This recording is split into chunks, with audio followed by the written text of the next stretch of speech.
राहुल गांधी आज इकोनॉमिस्ट बने हैं। उन्होंने अपने एक एक्स पोस्ट में एक क्रिएटिव शेयर किया जिसमें लिखा था trade deficit and imports are at all time high.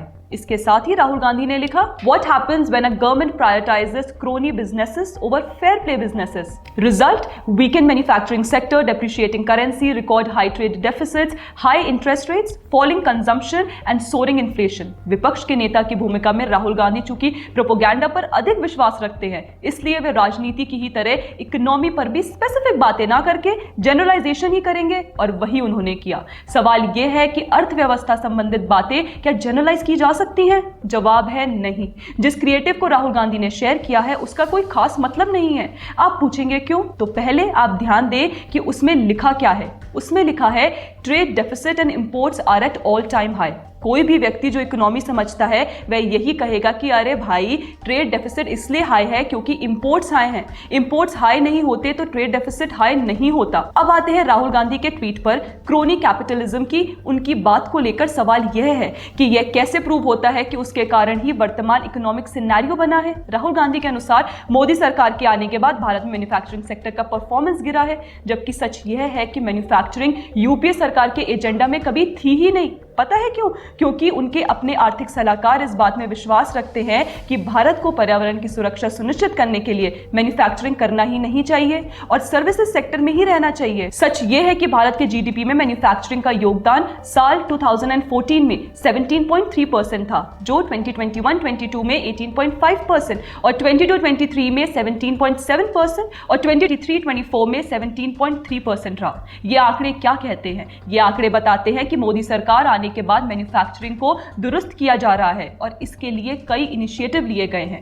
अब हम आपको एक और आंकड़ा बताते हैं। साल 2004 में भारत के जीडीपी में मैन्युफैक्चरिंग का योगदान 22% था। इसी साल यूपीए सत्ता में आए और फिर जीडीपी में मैन्युफैक्चरिंग सेक्टर का योगदान घटकर 17.3% हो गया। इसे आप एक बात से आंकिए। वर्ष 2004 में भारत और चीन के बीच के व्यापार में सरप्लस भारत के पक्ष में था।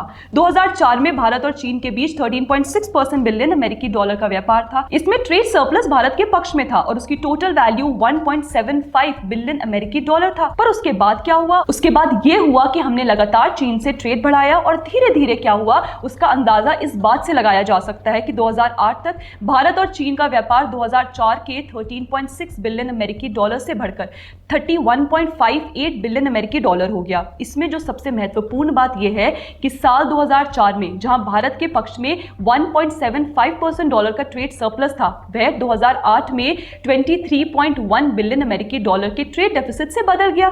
वहीं 2014 में भारत और चीन का कुल व्यापार जहां 70.59 बिलियन अमेरिकी डॉलर था, वहीं चीन के साथ व्यापार में हमारा ट्रेड डेफिसिट 37.8 बिलियन अमेरिकी डॉलर था। अब आप यह समझें कि 10 सालों में चीन के साथ व्यापार में हमारा ट्रेड बैलेंस 1.75 बिलियन अमेरिकी डॉलर प्लस से 37.8 बिलियन अमेरिकी डॉलर माइनस में पहुंच गया। चीन के साथ ट्रेड डेफिसिट की ट्रैजेक्टरी को इस बात से समझे कि 2004 में 1.75 बिलियन अमेरिकी डॉलर से 2800% गिरकर यह 2014 में 37.8 बिलियन अमेरिकी डॉलर के डेफिसिट में गया। 2014 से अब तक यह डेफिसिट मात्र 120% बढ़ी है और इस पीरियड में भारत के अर्थव्यवस्था का साइज पहले की तुलना में बहुत बड़ा है।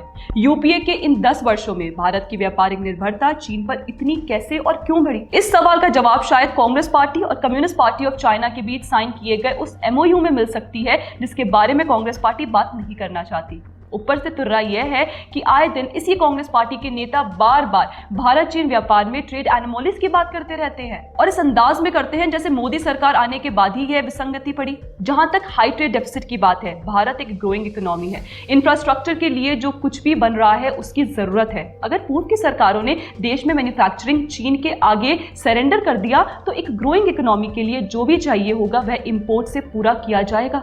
देश में मैन्युफैक्चरिंग जिस तरह से पटरी से उतरी है उसके सुधार के लिए सरकार तमाम प्रयास कर रही है। पिछले 2 वर्षों में देश में इलेक्ट्रॉनिक मैन्युफैक्चरिंग में अभूतपूर्व बदलाव आया है। भारत के पीएलआई स्कीम की सफलता की बात सब जगह हो रही है, पर देश का एक्सपोर्ट्स उस तरह से नहीं बढ़ा जिस तरह इंपोर्ट बढ़ा है। एक्सपोर्ट में मंदी का कारण है वैश्विक मांग में कमी। हम सभी जानते हैं कि यूक्रेन रूस युद्ध के बाद पूरी दुनिया में इन्फ्लेशन बढ़ा है और वस्तुओं की डिमांड में कमी आई है। यही कारण है कि भारत से एक्सपोर्ट घटा है। अभी 2 क्वार्टर पहले तक हमारा एक्सपोर्ट कई क्वार्टर तक अभूतपूर्व तरीके से ऊपर था और पिछले 2 क्वार्टर में कुछ कमोडिटी के एक्सपोर्ट में कमी के कारण नीचे आ गया है। सबसे महत्वपूर्ण बात यह है कि आज हमारा फॉरेक्स रिजर्व उस लायक है कि हम अपने इंपोर्ट ऑब्लिगेशन पूरा कर सके। नहीं तो एक समय था जब यूपीए शासनकाल में देश का फॉरेक्स रिजर्व इतना नीचे आ गया था कि इंपोर्ट ऑब्लिगेशन पूरा करने की चिंता हो गई थी। आप इस बात का अंदाजा इससे लगाएं कि मार्च 2014 में फॉरेक्स रिजर्व 304 बिलियन अमेरिकी डॉलर था, जो आज 600 बिलियन अमेरिकी डॉलर से अधिक है। हम इंपोर्ट पर तब भी निर्भर करते थे और आज भी करते हैं। राहुल गांधी को कोई बताए कि 2004 में जब यूपीए सरकार पावर में आई तब हमारे पास 17 महीने के इंपोर्ट के लिए फॉरेक्स रिजर्व था, और जब 2014 में छोड़कर गई तब हमारे पास मात्र 6 महीने के इंपोर्ट ऑब्लिगेशन पूरा करने का फॉरेक्स रिजर्व था। वहीं आज 2024 में औसतन 11 महीने के इंपोर्ट ऑब्लिगेशन के लिए फॉरेक्स रिजर्व है।